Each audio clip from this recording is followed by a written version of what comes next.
Hello everyone and welcome back to the channel. Today I'm going to show you guys how to add YouTube link in Facebook profile. So first of all, what you have to do is go to YouTube at first and then select a video of your choice. Simply select the video of your choice.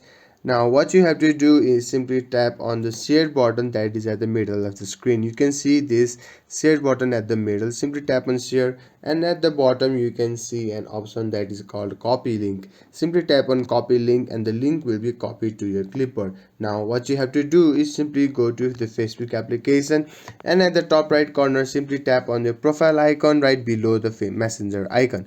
Now what you have to do is simply tap on the username that is shown to you. Now what you have to do is simply tap on the edit profile option right beside the add to story option. Simply tap on edit profile, and as you can see you will be shown an interface like this. Now scroll down, and what you have to do is simply tap on this edit option on the bio section. Simply tap on this edit option and tap on edit bio again. Now all you have to do is tap on this blank and then paste the YouTube links. To paste the YouTube link, simply tap and hold, and you can see an paste option, right? Simply tap paste and a YouTube link will be saved to your YouTube link will be pasted to your bio. Now all you have to do is tap save, and the bio will be saved and the YouTube link in your Facebook profile will be added. Now there you have it. If you found this video helpful, please give it a thumbs up and don't forget to subscribe for more tutorials. Comment down your thoughts, and until then, goodbye.